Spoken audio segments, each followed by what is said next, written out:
So welcome back to the podcast. Today we got Zander back on. We had a great episode last time, so I'm excited to talk and have another episode with you, man. Welcome. Thank you. Excited to be here also. It's always fun. So what do you do for Halloween? Was it fun for you? Halloween was interesting. I went out to the local bar in Buffalo and hung out with some friends and met some people and we had a good time. Then I ended up going to this other bar hop. That was good. What about you? Yesterday I went to a cool club, 3-story venue. It was really sick. It overlooked New York City, but I didn't do anything on Halloween. So how do you meet those friends? 'Cause I know you're taking a gap year right now, and a lot of people meet their friends through college and everything, but I'm in New York by myself. You're in Buffalo by yourself. How do you kind of meet people like that? So Friday night for Halloween, I went to the gym, the gym right by my place. And when I was working out, there was this kid, he looked like my age, and we started talking. And I said, "Where do you recommend I should go out for Halloween? I'm new to the city." And he was giving me all these places. And he was like, "What's your vibe?" I'm like, "I don't know, just trying to meet some probably college age kids." I said, and then he was like, "Just come out with me." And then I was like, "All right," because I kind of told him I just moved here. I don't really know that many people. And he was like, "Come out with me." So then we exchanged numbers and texted him and went out with him, met his friends, and he just graduated from UB, and he's trying to get into the music industry. So just like that. What about you? Yeah, I mean, it's tough for me. I mean, I feel like once you get into a new environment, it forces you to be more outgoing than you usually would. So I have one friend here and I hang out with him every now and then, but there's also this group that while I was going for my runs and everything, I saw they're all playing basketball. So I went and joined them, and they have a group chat they added me to. And then I show up when they usually play and nobody was there. So I don't even know if I got added to a wrong group chat or something, but nobody's ever there anymore. What time did you see them? It was after They usually play Saturday at 10 a.m. The guy was like, "Hey, we come every Saturday." And I went the past 2 Saturdays and nobody's there. And maybe it's because it's getting colder, but that could be why. It's nice today because the marathon's today in New York City. Oh, really? So that's pretty exciting. You ever plan on running one? Maybe down the road, because I ran my first 15 miles last week, which is pretty crazy. And I'm gonna run after this episode. How long are you running today? I'm gonna aim for 10 to yeah. You don't get bored on the runs? I do. The funniest thing I did was while I'm running, I'll just doom scroll on TikTok while I'm running. Once I start getting numb, I'll just look at my phone, and it's a bad habit. That's crazy. I feel like when I'm running, I can't look at something like that as I'm running. You when you're on the treadmill, you're walking, you go on your phone. Yeah, that's walking. I do it when I'm running. When I get to a certain place in my run, it's really bad. No, I mean, at least you're doing something productive at the same time. It's funny it's not productive. It's fun. Well, the running is, but it's funny you mentioned the TikTok, because I'm doing this. It's called dopamine detox. I did a lot of them last year. I haven't done them in a while, and I feel like my brain really needed it. So basically, I'm limiting my dopamine pathways, so things that create dopamine, sweet food, sugary foods, your TikTok, Instagram, your phone, social media, gambling. There's so many things that stimulate dopamine, and I'm trying to limit it for the next month and a half. Going off that, I have a question to you, because the other day I was having a conversation with someone, and they were trying to brainstorm me on what my next goal will be. I did the model, I came to New York. I'm really trying to do that. And then I just explained to you for the podcast that I want to learn more about health.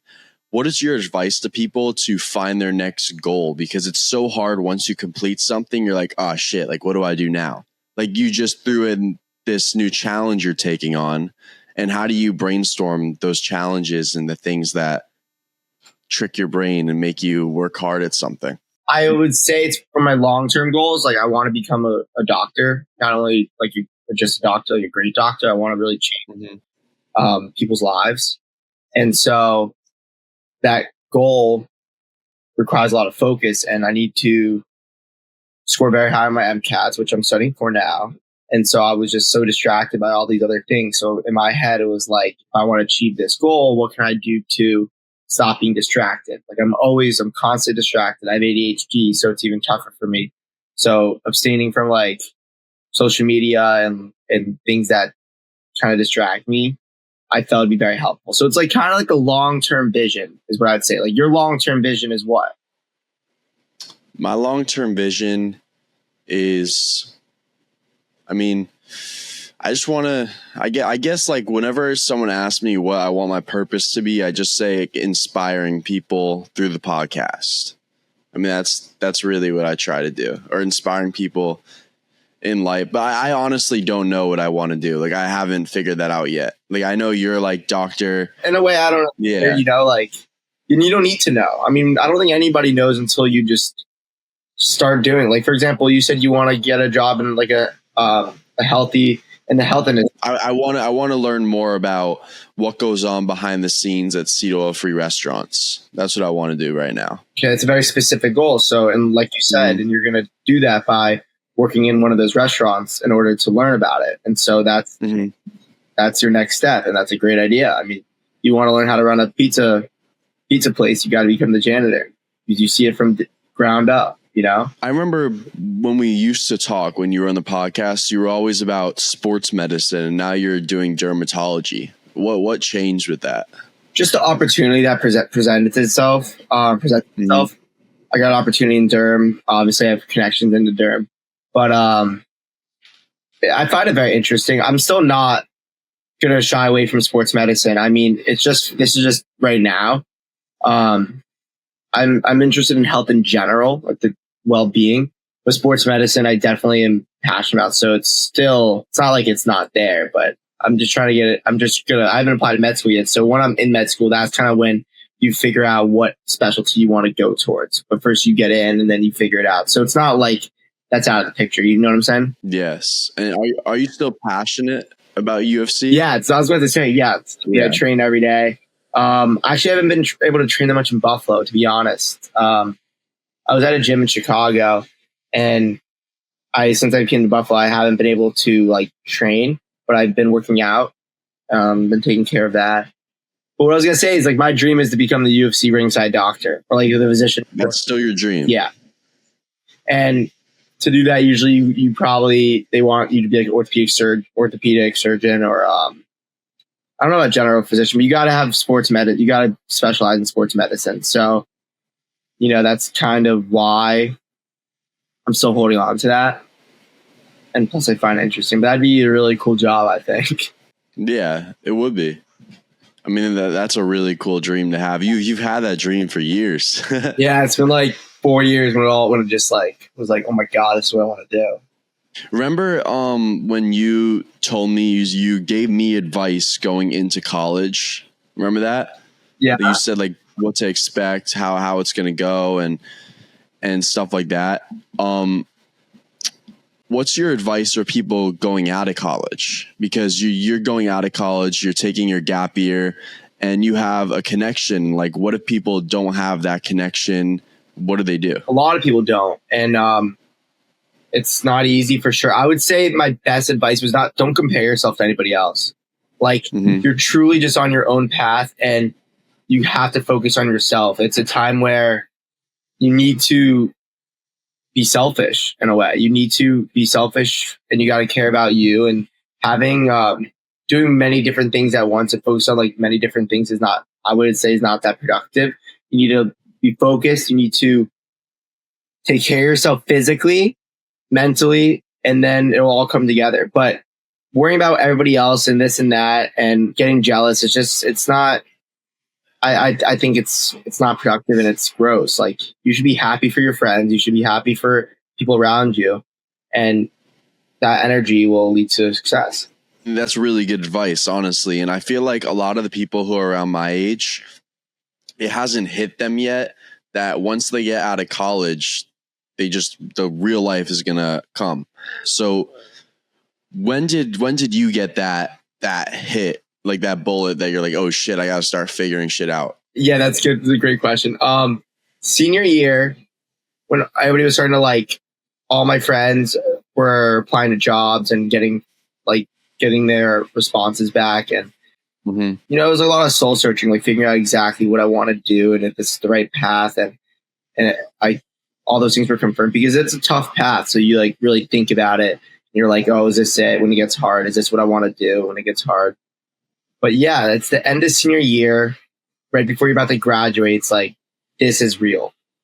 What about you? I mean, you left, and so I feel like you weren't even. Were you even nervous, or? I think it's okay to leave college if you have a plan. Like, I don't think it's okay to leave college, just take a gap year, just to travel and do stuff. I think if you're traveling, you should travel with a purpose, like maybe vlog it or do something with it. But I left college with a plan. I left college coming to New York, trying to do the modeling route and learning this new environment. And I feel like I've learned more in New York in these past 2 or 3 months than I have in college in a whole year. Yeah. Just because of being in the real world. 100%. I mean, that's why I kind of wanted to go to a school in the real world, because right now you're like, I went to a city school. So like you're living in the city, like you're a grown up, you're seeing how it is. I think it's okay to leave something just because I remember getting this advice from somebody, I forgot who it was, but it was a successful guy. And he was just saying, oh, I remember who it was. It was this guy at the beach club. And he said to me, like, just because you've been working on something for so long doesn't mean you can't let go of it. You got to know when it's time to give up on something that you're not fully into. But you have to take a lesson from it. You have to take one thing you learned at least. 100%.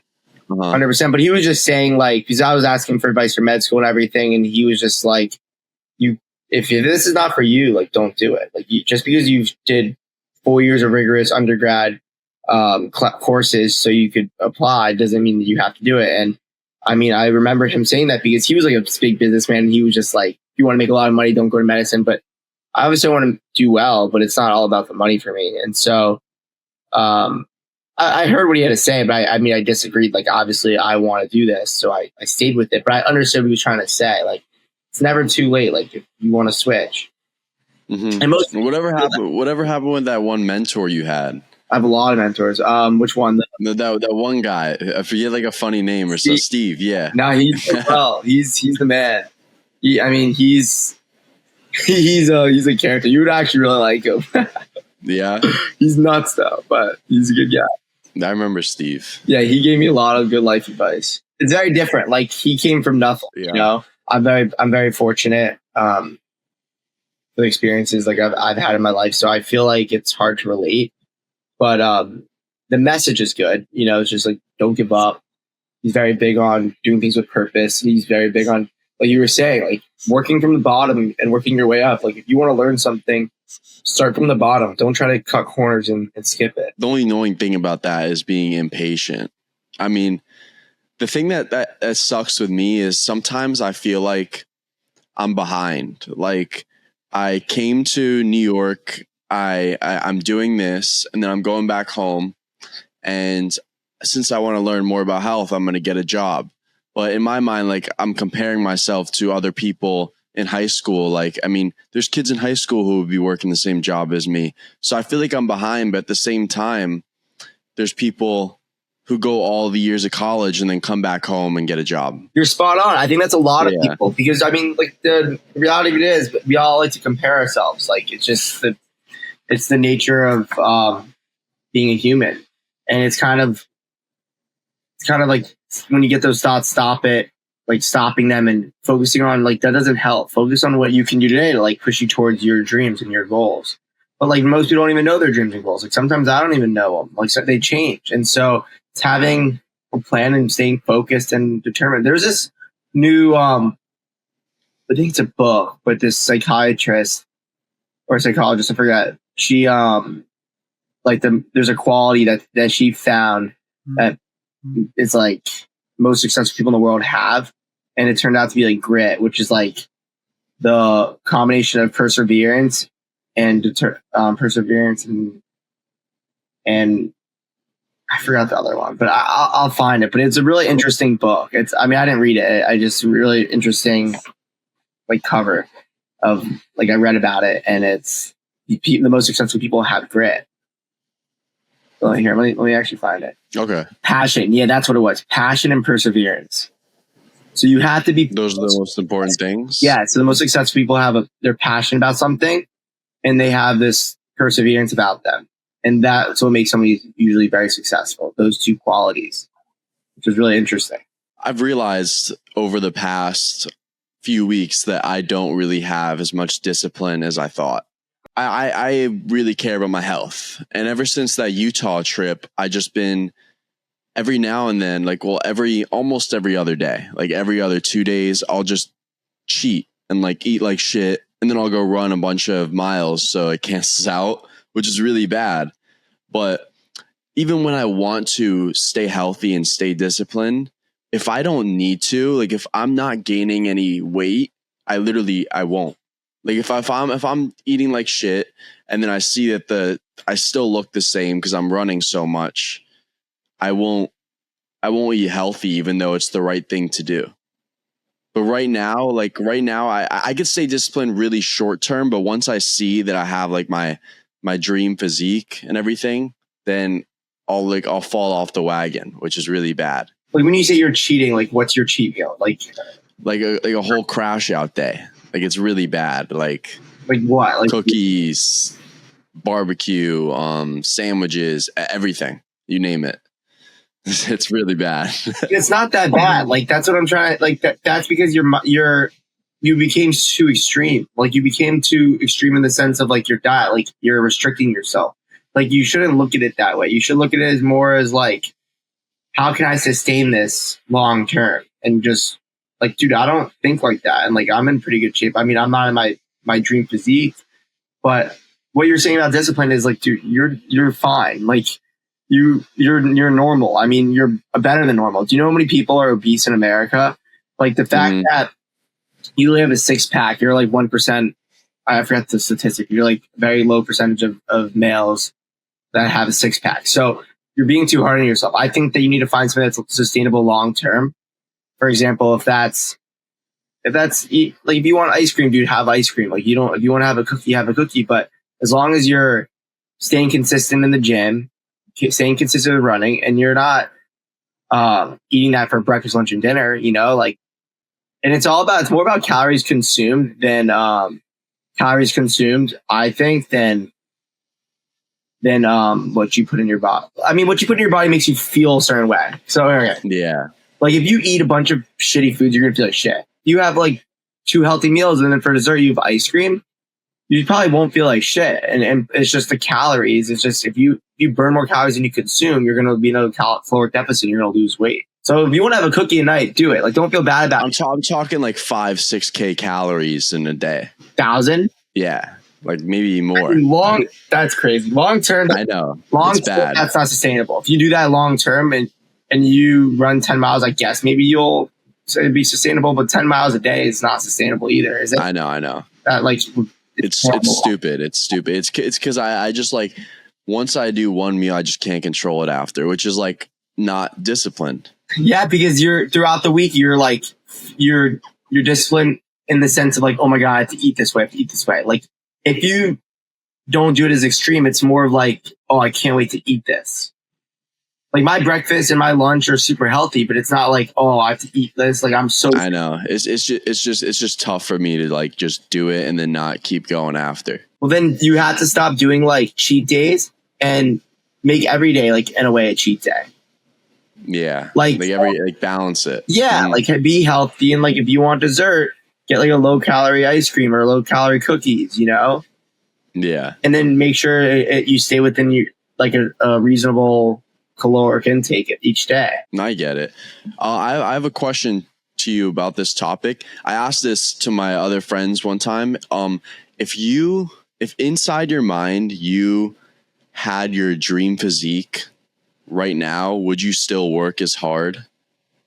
Like if you looked in the mirror every day and you saw like Zander's 6-pack, super strong, would you even go to the gym, or would you want to keep training if you're not actually like that? Here's the thing.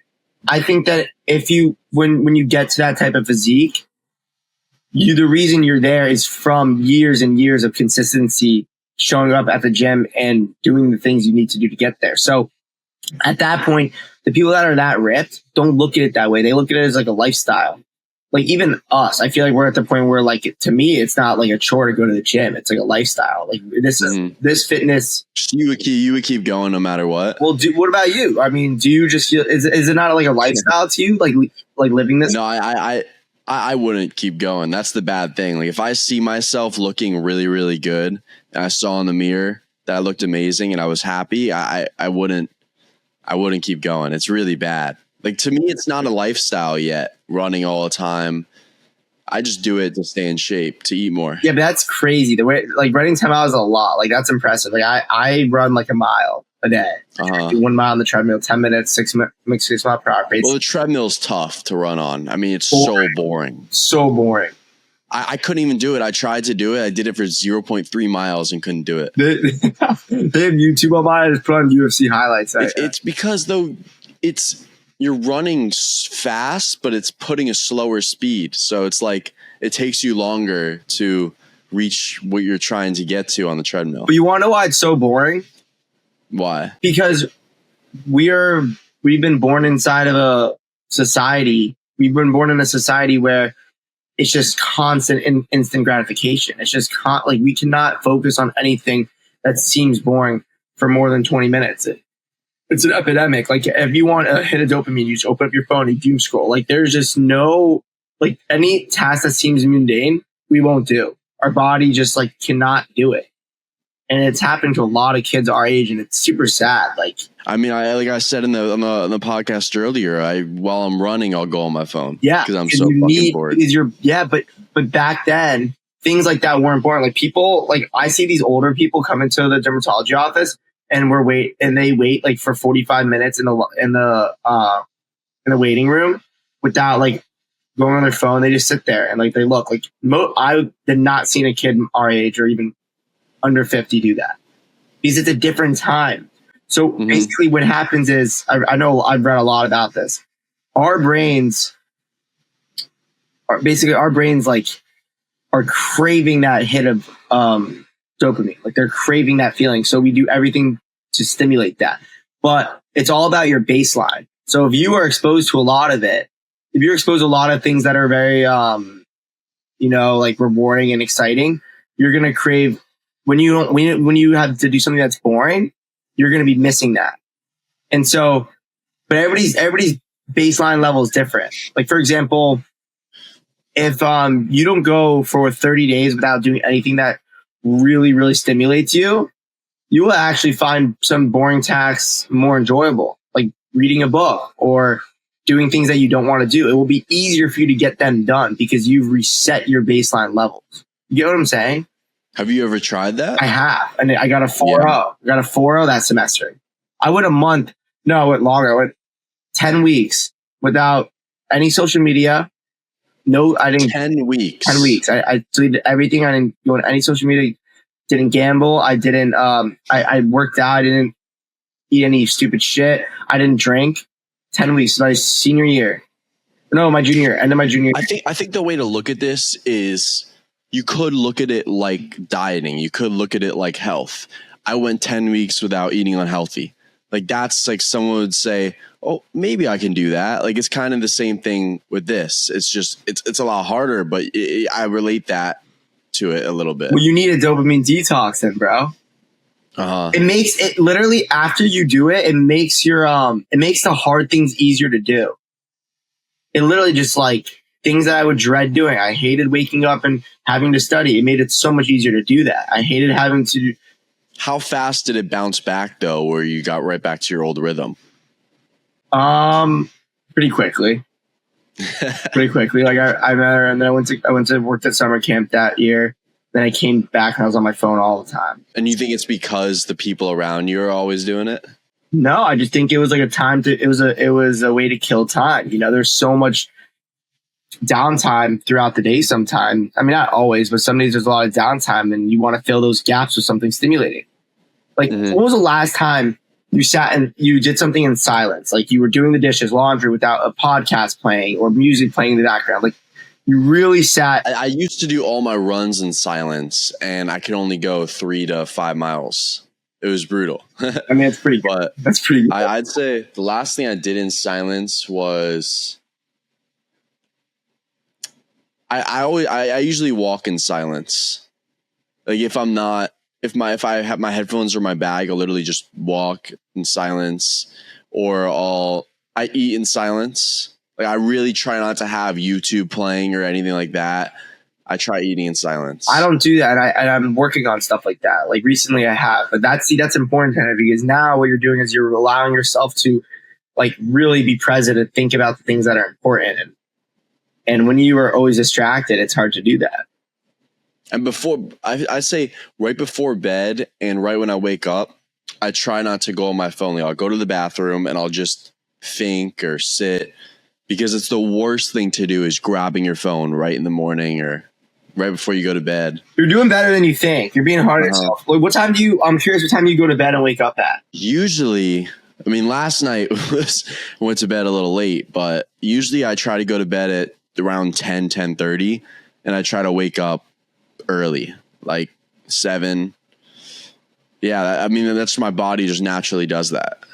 I get tired very early. Getting enough sleep, but that just shows, dude, you're in a way better place than most kids, like your age or mine. No, I know that. I think it's because of the blue light. I mean, I wore my blue light glasses towards the nighttime, and I stopped eating very early, and then my body is like, all right, it's time for bed, because it starts to see less blue light. My brain starts to slowly wind down. And a lot of people, I mean, our house in Boca, we got rid of all the blue lights. We turn off all the lights at night. We just have sunlight. So the sunlight wakes me up and puts me to bed. Oh, that's a real thing. I mean, it's definitely not necessary. I mean, most people can't really do that, obviously. Yeah, I know that. But it makes your sleep quality better. You probably sleep through the whole night, I'm sure. Yeah, I do. I wake up a little. I mean, sometimes I wake up a lot to go to the bathroom. Like every night, I'll wake up in the middle of the night, go to the bathroom. But recently, I haven't as much, which is good. But what you've been saying about the phone thing, I've really been making an effort, because I mean, I deleted all my social media this Monday through Friday. I actually downloaded it this weekend. I had to check some things, but I was really making a strong effort to wake up and not check anything, and it just feels so much better. I just feel so much more present. But it's hard. It's not easy. This is a little off topic, but it's the longest I've seen with you not having a girlfriend or someone that you're with. Yes, and I'm the same thing. I've been pretty single for about a year and a half, and let's talk about that. I mean, how much more have you gotten done rather than being in a relationship, and just what's different? Well, my mindset kind of changed. After my last girlfriend, I kind of told myself I'm not ready for a girlfriend. I need to focus on myself I need to focus on my career. I need to focus on myself and be the best I can be, and I'll just attract the best out there. And I think that mindset is kind of good, but it's been bad. Like I've met some amazing women in the past year and a half that I've just absolutely shut down in my mind. Like in the back of my mind, I was like, no matter what, I'm not letting it get serious. And that's not always the best way to live your life. But for me right now, I know that it will all come full circle. I mean, we both want the same thing. We want a hot Jewish wife, like, yeah. You know. I mean, I'm not like big on the Jewish yet, but you used to always try to tell me that that's really important. It's important. Trust me. You won't see it now, but it's just like it's important. I mean, I don't know. I don't need to like. You'll see it. You'll see. But that's exactly what I want.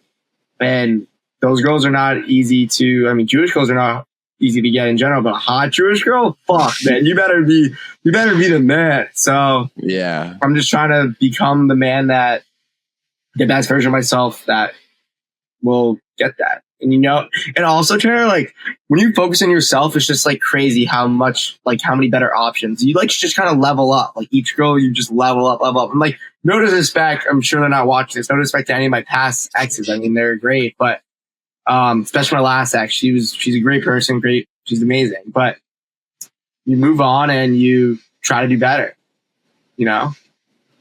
Damn, that was deep, man. Same with you, I mean, though, right? what? Like, why? Like, are you trying to get into a serious relationship right now? You just moved to a new city. You're trying to figure out your career, and you're trying to. Actually, I'll share it because I just ended shit. This is kind of funny.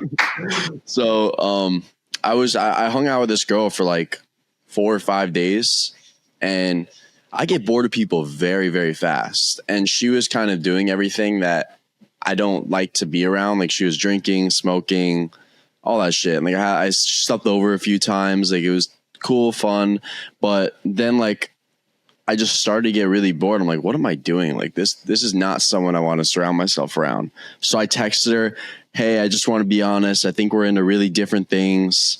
I'm at a point where I don't want to be around vaping, smoking, or drinking at all. Right now, I'm really focused on running, walking, and my diet, and I got to stay disciplined in my time I have left in New York.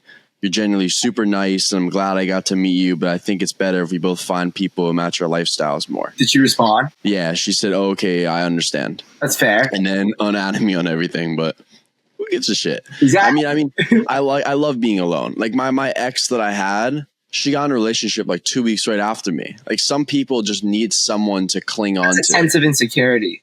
Uh-huh. You know, that's just like they feel dependent. But you handled that very much maturely. Like, I wouldn't into all the details. Like, I think it's funny that you did. I like that. But Yeah. But I would have just said, like, we're into very different things and like we're in a different spot in our life. But I love how you like said the running. I mean, this is so there's no questions asked after. That's fair. But it's always okay to have fun. You know, like if you wanted to for a little bit. But if you're not into the things she's not into, yeah, like, see ya. It's not your fault. I mean, I feel like trying to find a girl your age that's not drinking, smoking, or even a league one. That's why I haven't yet, man. I mean, well, I hope you do. I mean, it's just tough, man. Those girls our age want to, or maybe they won't be my age. Maybe they'll be like a few years older. Now you're talking. I mean, I do have my fake ID. That's true. Is it tough to get into places in New York? I got in yesterday. I use big state of Utah. I love that. It was funny though. I did like a little trick where, well, it's not a trick, but like I hid my real ID. I put my fake one like in the place of my real one in my wallet. So I took it out, like act like it's just normal. I just showed him like it through my wallet, so he would like think it's like my real ID, and it worked. Yeah. That's awesome. I mean, it's just like, I feel like they know if it's fake or not. They just choose it. They don't give a shit. Yeah, exactly. But it's so funny you brought up the dating thing because, I mean, I'm just like, of course you like sit around and sometimes you're just like, fuck, I wish I had a girl right now, like hanging out with, you know? But then you wake up in the morning, you're like, never mind. Yeah, we're just like, I'm not at the point where I know I could get the girls that I want to get. Like, I truly know that, like in the most weird way, and like not in a weird way, like I am not the best version of myself right now. Like, I'm just not. Like, I can, if I like meet a girl now and she sees my potential, that's fine. And like, I'm really attracted to her and she's nice and kind and she's everything I want, and that's fine. We'll grow together. But I know I can do way better. And I know if I could do, like, way better on myself, not about anybody else. And better I do, the better it is, better, like the better people I attract, you know? But if you meet a hot Jewish woman, you're going in 100%. But why would a hot Jewish girl want a guy who is not making any money right now? Yeah. Who is not, he's kind of all over the place, like mentally. He sometimes acts like a child, but he's also like a grown man. Like, you know, I'm still a kid. Like I'm a kid at heart. There's a lot of benefits. Like I think I'm fun to be around. I think that I have a lot of potential, but you know, it's nurturing it all together and becoming the best version of myself. And that's what I think those girls will come. Like, have I met those girls and they wanted me here and there, you know, but it's not like, I know I could do better. Are you you satisfied with all the girls you've been with? Am I satisfied? What do you mean satisfied? Like your past girlfriends, like you feel like that's the like tier of woman you want to marry? No. Okay. I've never had a girl where I'm like, that's my biggest fear is marriage and marrying the wrong person. So I've never found someone where I'm like, I want to have kids with them. I want to spend my rest of my life with them. I get bored like that. It's really, really bad. And I know I'll find the right person for me once I don't get bored. But that just proves it. Like, you haven't found that yet. And so if you're not satisfied with the girls you've been with, then you got to keep on, leveling up.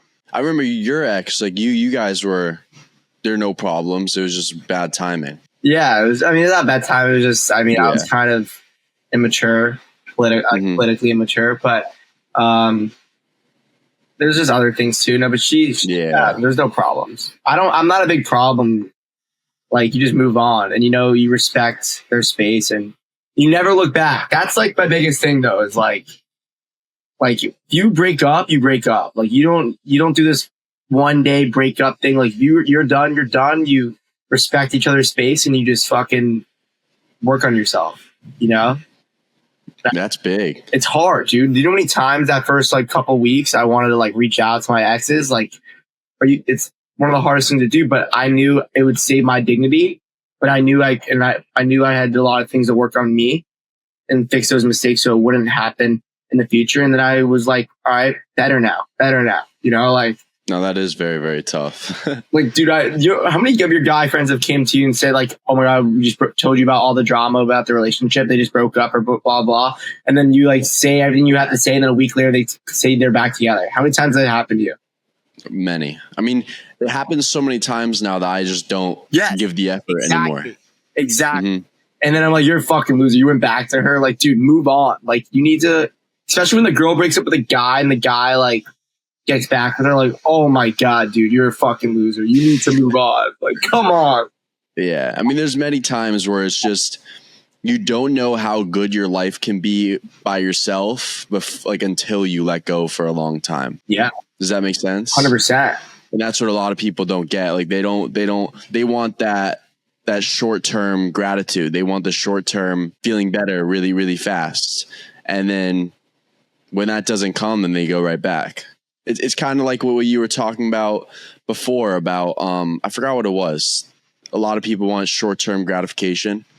Yeah, they want it now. But our generation don't. They want to feel better right after the breakup, but a lot of people don't until a while. And then they become the best version of themselves after it. Yeah, I always say this. Yeah, you're spot on. Time heals everything. It might feel so hard then, but time literally heals everything. It just does. You just give it time and you could get broken up with and you could respond in so many ways. You could be angry, you could be mad, but if you're I'm going to work on myself, that's just the best way, because then you're working on the things that made it wrong. And now you're going to be better. You're just going to become a better, I think you get in the gym, start reading, you get your life in place when you go through a breakup. I think you have to take something from every breakup that makes you better. Yeah. Totally agree with that, Tana. Yeah. So before we finish up, I want to get back to the college topic. What would be your biggest piece of advice of a junior going to senior year of college? I said the same thing a couple years ago in high school. What would be your biggest piece of advice on how they could prep for the real world? Having your professional career starting to be organized is what I would say. Getting your headshots and meeting colleagues and connecting in the industry you want to get into. Start networking and making sure LinkedIn's up to par. Those are very superficial things, but I would definitely say that's something I lacked. And something that I think I could have done better was being more prepared. I kind of just jumped into the professional world right after college.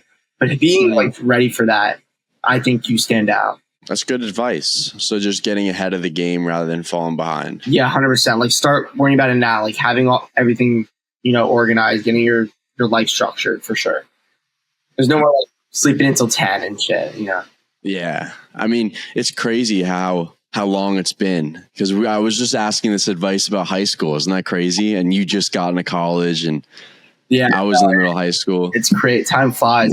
Time did fly. So it was great talking to you, man. I really enjoyed it. Thanks for having me. Thanks for listening, whoever's listening. Peace.